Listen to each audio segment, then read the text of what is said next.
Shall we kick off? Welcome. I'd like to welcome you all to Report Out. I'm really grateful to you all for coming today. We all know how warm it is. Not as warm as yesterday though, thankfully, but still quite warm. So thank you for opening the door and getting a bit of a through breeze. But if you can bear with us, I'm sure we'll be okay. So we're going to start with a 60-day report out on critical care's neurosciences step-down value stream, RPIW 6, ready, step, go. And I think I'm right in saying that Laura, you're the process owner for this, with Chelsea as the RPIW team member. So whenever you're ready.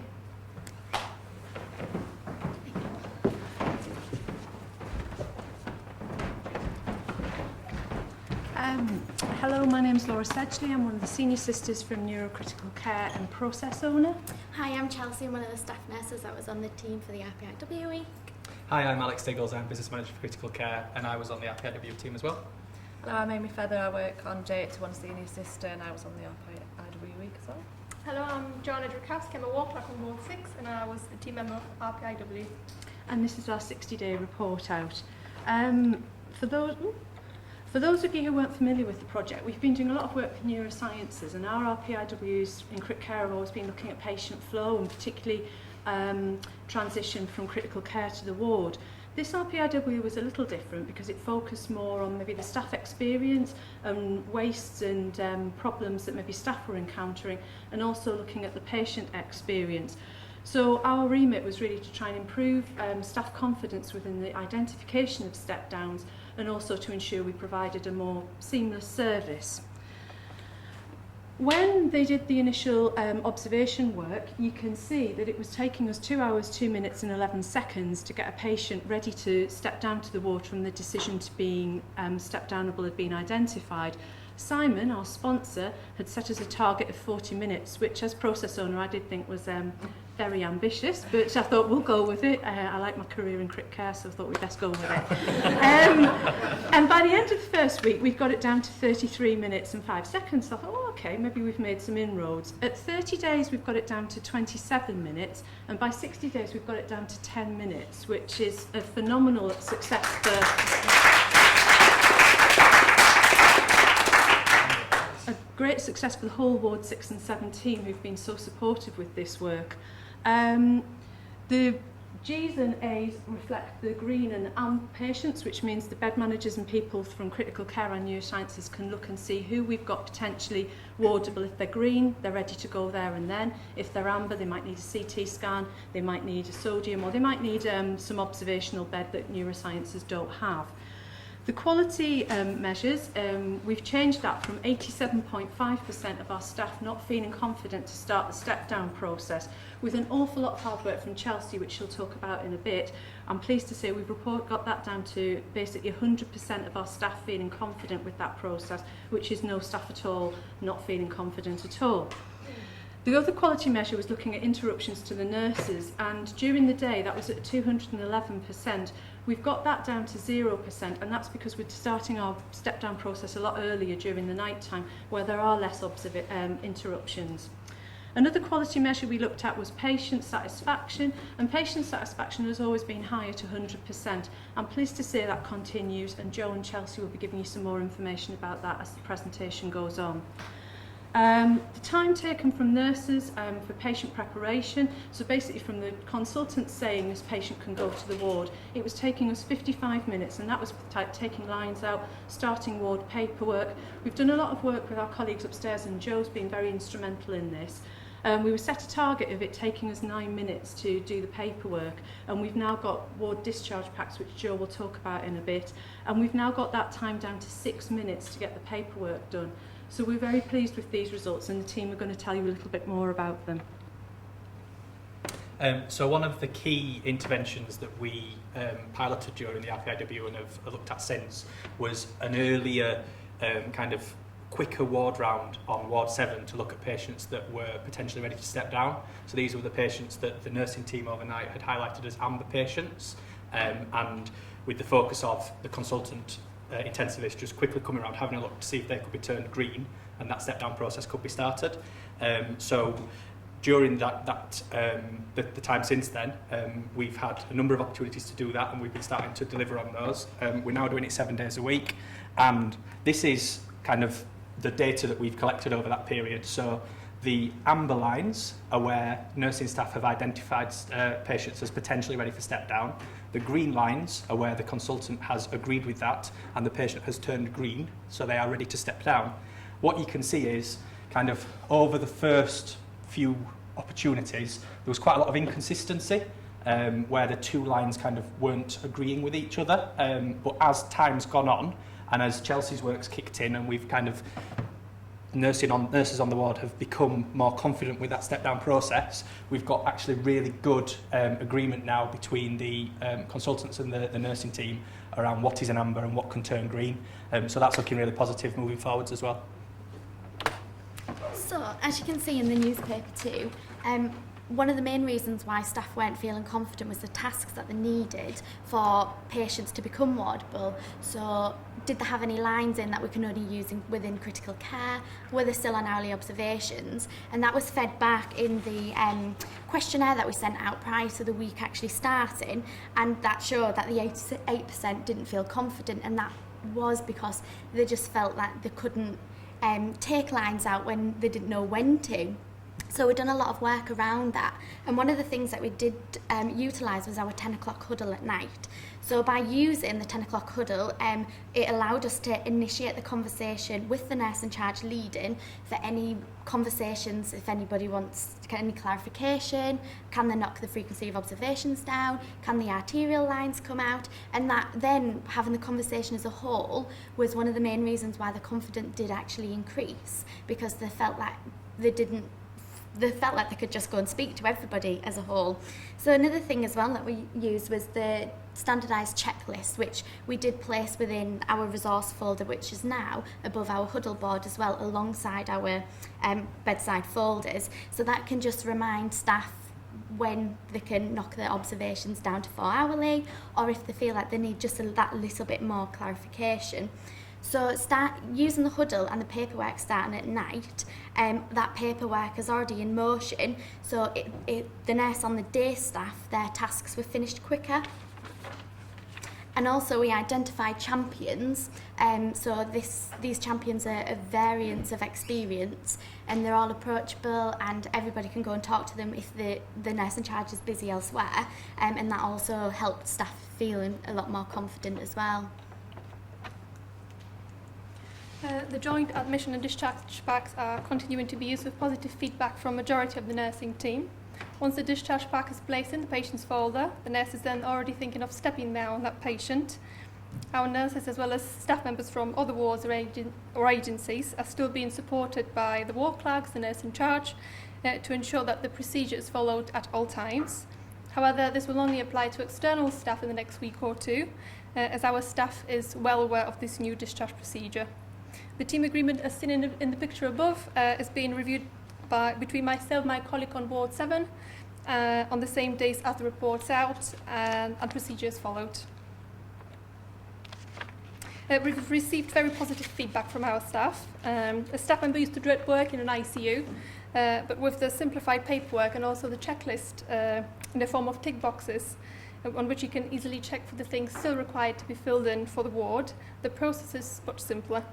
Also, thanks to the discharge suitability criteria, staff is also more confident with step downs. So patient feedback has actually been quite positive. Patients have noticed that the process of them moving from HDU to the ward has become a lot smoother. This was highlighted by a patient who had actually been on Ward 7 previously, and they felt like we were a lot more organised in using starting the discharge on the night, so they were all ready to go through the day. They felt fully informed along the way because nurses then had the chance to sit and speak to the patients a little bit more because all the paperwork and the necessary tasks were already completed. So from the point of view of how we can mirror some of this work at St James's site, I work on J81, so over on J81 we've been looking at our discharge paperwork and making sure that actually sits with the admission paperwork in the same way that they're doing on neuro, so that the nurses are starting that work on admission basically. Criteria-led discharge for some of our surgical specialities is already being embedded on J81, so the nurses are quite confident to say which patients will be ready to go in the morning, and we actually will discharge them before review if we need to. We've got a nominated Band 6 sister at the moment who's looking at our out-of-hours transfers to wards. A lot of our activity happens quite late in the day. The beds are not available until later in the day, and actually the longer operations aren't ready until later in the day to come back to us. And what we've found is that we end up admitting quite a lot of patients on the night shift. And if they're only staying for a night, it's a lot for the night shift to admit the patient and then get them ready for discharge in one shift. So what we really want to do is try and get them admitted on the day shift so that the night shift can concentrate on that care, and then subsequently get them ready for the ward in the morning. Including removing lines and things the same as on neuro.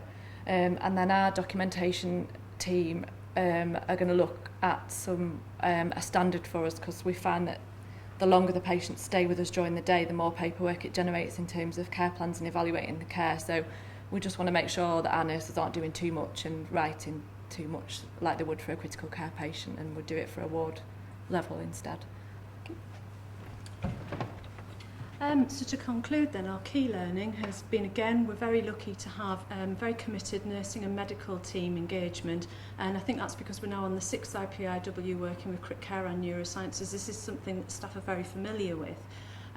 We've been building on previous RPIW work that critical care have been involved in about patient flow, which has helped us get these changes embedded and improved quicker than we anticipated. Adopting champions has really helped to embed change and change practice very rapidly. And I think importantly to continue celebrating the success with all the staff in critical care, but particularly in neurosciences critical care, because without the staff on critical care we couldn't have achieved anything. So we'd just like to say thank you to them all for their help and support with these results. Thank you.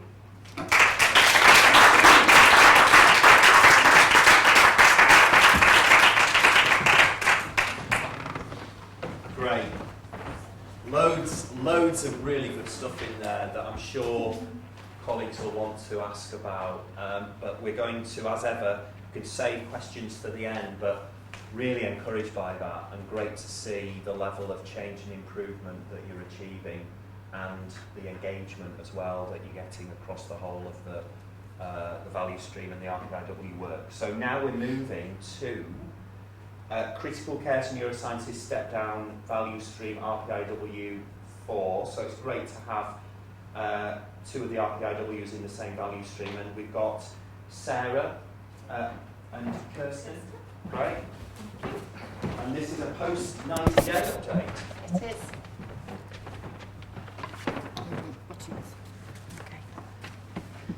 So hello, my name is Kirsten Leach. I'm the matron for neurosurgery, spines and chronic pain, and I was the process owner for RPIW number 4.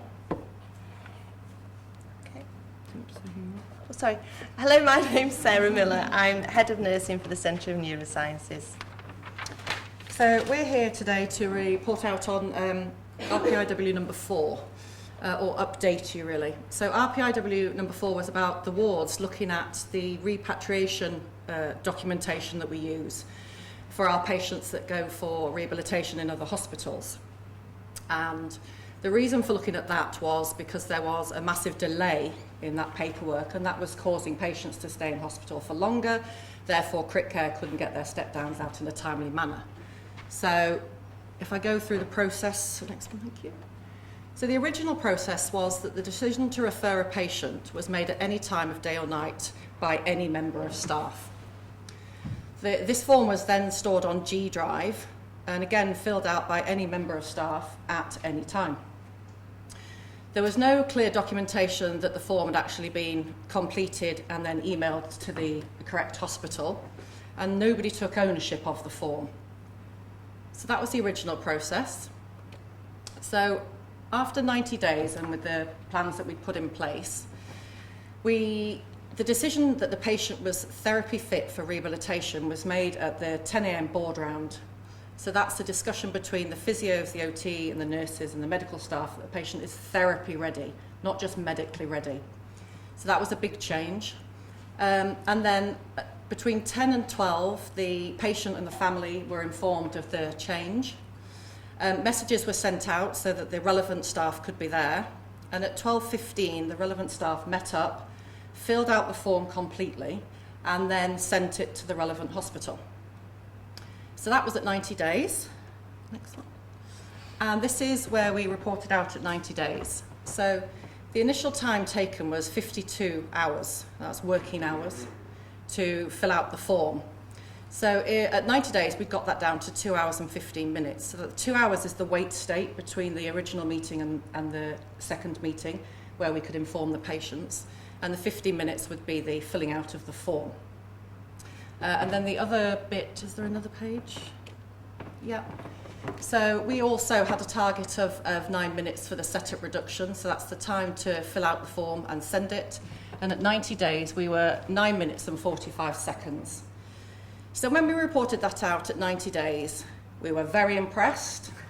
We thought we'd nailed it. And here we are. So I think, Sarah, is the next slide yours? It is. Before I reflect on what went well, I think it's important to reflect. I was the outside eyes in this process, and at 90 days I had some concerns that actually the process that we had wasn't going to be sustained. So I'll reflect on that. So I think that's why we're here today, because actually it would have been so easy to close the RPIW down at that point, because everything on paper looked green. But underneath that, I could see actually that there was potentially more work to do. So what went well? I think first and foremost, it's really important to say that this was a patient-centred process, which it hadn't been before. We added in a wait state for patients, so they had a 2-hour window to go and spend time and discuss with the MDT the next stage in their referral process. We had excellent engagement from our home team at the time, and as you can see, the home team is a little smaller than it was, and that's in relation to staff have moved on to other roles, staff have gone on maternity leave, and I think that's when we reflect on what hasn't gone so well. We'll pick up on that. So the ward round, after the ward round, the meeting at 12:15, it was embedded at 90 days, and it was working really well.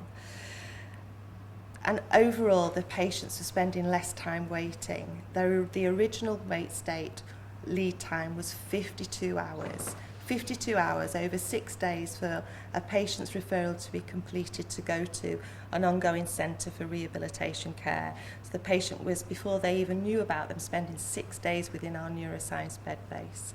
So we knew that we'd done some really good work, but I just wanted to make sure that this was going to be sustained. So what didn't go so well? In the RPIW week, the home team and the RPIW team, rightly so at that time, decided actually, did we need medical engagement within the process? We'd moved from 5 operators to 3. We've got a standalone rehabilitation consultant, and it was difficult for him to attend the meeting. It's difficult when you've got a lone worker to involve somebody in a standard process. But what Matt was finding was that the referrals that we were completing, yes, they were done in a timely way and all elements were completed, so our defect rate had reduced. However, it was the quality of those referrals. It's having respect for this form. It's not just a referral form, it's a rehabilitation prescription, so it informs the patient's next steps of care. So that was the main thing, really. It was the medical element that was missing from the process. The other was, as I've touched on earlier, our colleagues moved on to different roles, and we've got our therapy team are here today, who I hope will be standing with us in 30 days when we report out again. It was around how do you hand over your standard work. That was displayed within our EDAN room where the process takes place, but actually when staff move on, how are we ensuring that we've got this consistent flow of information and standard work? So we had a bit of a crisis meeting, and the decision was made just to slightly review the process, and actually it's not being reviewed and changed that dramatically. So when the patient is therapy fit, and that's decided on the board round by the MDT, they're therapy fit to go on to do rehabilitation in another care centre, that's decided at 10 a.m. Then you've got that 2-hour window to discuss that with the patient, their family carers. So the nurse, OT and physio still meet at 12:15, and we use WhatsApp forward app to make sure you've got the right professional there in the meeting. The bit that's changed is that Matt Smith will pre-populate before the meeting. So Matt knows these patients really well. So he will pre-populate the medical elements, and then we can continue and do the processes before. So that's not adding anything to the lead time. The issue is Matt is a single worker, so what happens when he's not available or the patient isn't directly under his care? But we've discussed that with the medical doctors on the ward, and they are going to add to the process and sense check the process. So just getting that medical engagement again. So next steps, Kirsten and the team have already started timing the process. It has added some time. We got down to 2 hours 20, 2 hours 15, and it's up to about 2 hours 50. But if you compare that to 52 hours, it's about getting the right information around the patients to the right centre. So we've rewritten the standard work, and that's displayed in the doc room. And my MDT colleagues are here today, and there absolutely is the commitment to make this work, so thank you. Okay.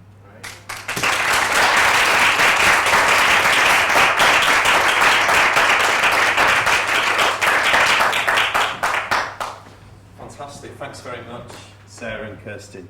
So that's great. We've had 2 really good report outs on the same value stream, but different RPIWs at slightly different stages, but with some really kind of rich learning and some real achievements. Spontaneous round of applause, Laura, when we saw getting down to 10 minutes, I think, wasn't it? Was it 10? Was that right? 10 minutes on the grid you put up? Yeah. So just fantastic sort of attention to detail and using the method. So I'm sure there'll be questions, and just to say, we've got good representation this week from KPO. We've got Helen and Jimmy, and go on, Helen. And we've got the rest of the team at the back. Everybody who's physically here is here. And we've also got 3 exec directors, which is great. Jenny and Lisa. And do you know everyone, Lisa? You met these guys? I've met a lot of people. Yeah. Majority, maybe not everybody. Yeah, okay, great. And Claire. So I'm sure opportunity for questions or comment, and thank you therapy team for coming along to support this. That's really good to see. So any who'd like to kick off? Lisa, then Helen.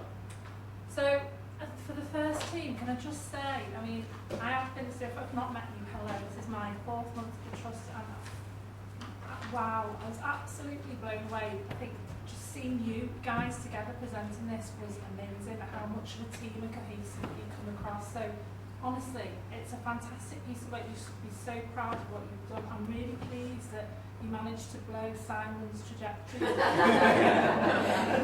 I think that's absolutely amazing. And you know, the work that you're doing around the discharge, all the packs and getting things done. I think the question I'm really interested in is the impact on the night staff, as in what was the discussions with them, and if this is, you know, around preparation and that way of thinking. And then what's the plan B if for some reason they don't have that time for whatever reason? Have you given that any thought? I think if they don't have the time, then that's, you know, fair enough, 24-hour care. It doesn't really impact the nurse's day in a negative way. It's just that little bit extra, but because they've become more familiarised with the documentation that is needed, that it's just now second nature.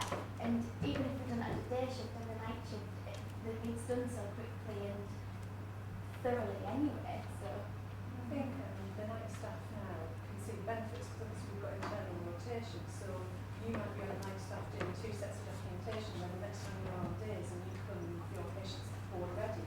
And I think that's helped embed the change, because it's less frantic during the day, and I think staff have really seized on that. Yes. Seeing the positive out of it. Great. Helen.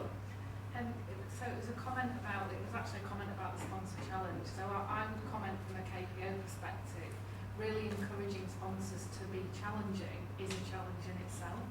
And I went over to Simon and said, what have you learned about that now? Then what will you do next time? But actually, how you know, Laura, you may have the opportunity to be a sponsor yourself. How would you reflect on the provocation that is setting something so fundamentally different from where your starting point is? I'm not going to lie, I think when the challenge first came out, I thought there was no way I'm going to achieve this. I cannot see. But I think I was lucky to have all the right people, and it's been such an amazing team to work with.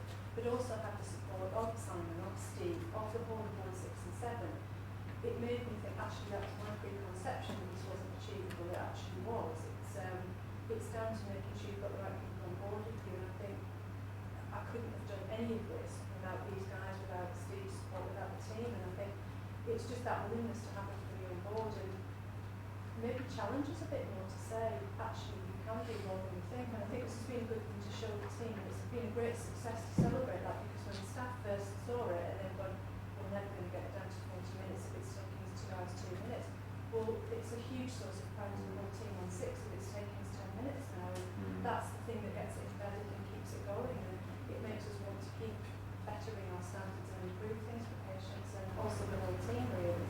Thank you. And I've just a comment to make for Sarah and Kirsten.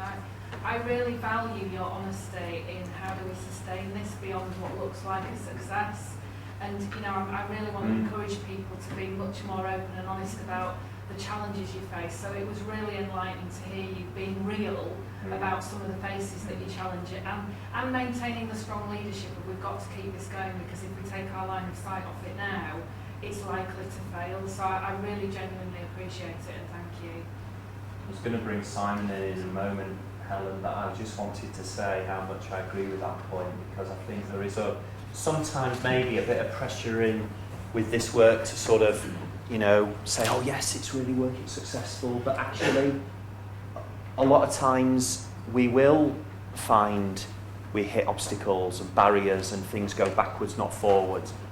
But the point about this is that there's more learning there than there is when everything goes swimmingly. So the fact, I think you're absolutely right, sort of being really upfront about that and describing that, it's all part of it, and I thought that was really good, Sarah, to sort of hold the mirror up and say, actually, although it might look okay, as you said on paper, there's really some things we just not got this embedded or sustained, and so that I think is a really key point.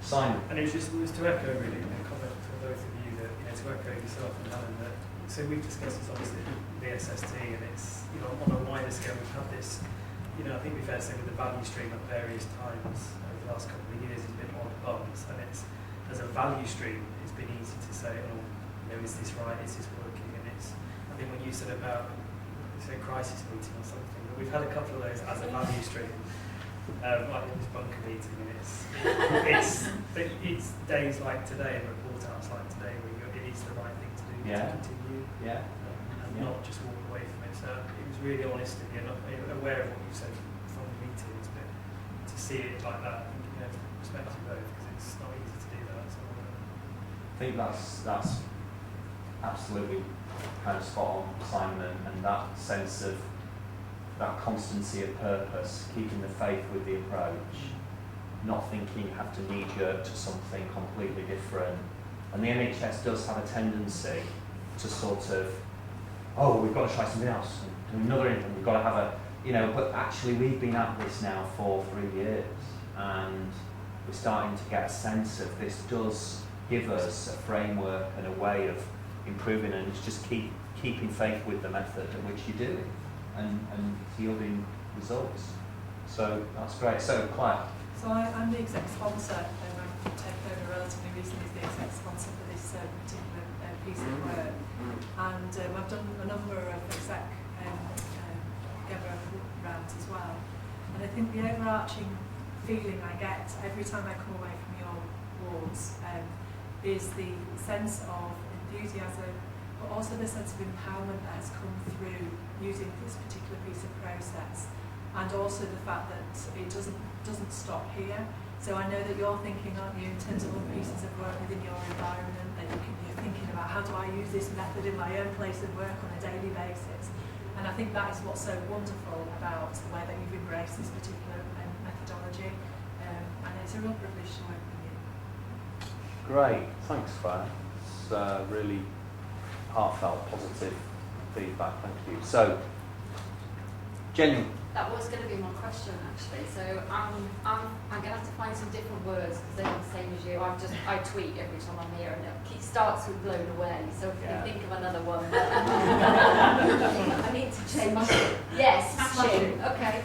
But I'm really interested to understand how confident you feel to be able to use this method in other places that's not necessarily supported by the KPO. So what you were just saying there was really interesting. Are you able to think about where else you're using it? There's a few graduates down there as well. Yeah. So, it's part of the answer. So as a CSU, combined CSUs, we've got more self-included on a journey within years. Yeah. You know, to create our own guiding team ultimately. CSU, which we would like to do. Yeah. And I suppose having Amy here today, as part of this from J81, it's a soft entry into that, I guess. Great. The idea would be that you can then run a Kaizen event or similar. So that is ultimately our plan for both CSUs, isn't it? Yeah, Lean for Leaders is our journey for cultural change. Obviously we started with the writing to increase it, but now we've got 7. We can absolutely see that's only having the desired impact. Claire came to look around the neurology dedication unit a few weeks ago, and Jess, the senior sister on there, is applying the methodology to look at kind of capacity demand and what's the future for the dedication unit. So yeah, it's a journey, and it's going to take many years, but we'll be all right. Yeah, brilliant. I think it was just, you're beginning to get such a maturity, aren't you? That's the only reason I asked the question, really, because I think you can only ask that at a certain point. So. And I think the point, Jenny, as you said, and Sarah, the way you described it is we have a fantastic KPO team, but your resource, Helen, is limited. You can't be everywhere, the team can't support everyone, so that point about getting to a point of self-sustaining and being able to do it in the way you described, Simon, about having your own kind of infrastructure and approach, because a number of you, quite a lot of you actually, in both CSUs are equipped with those skills. Any final comments or questions? Had enough for now?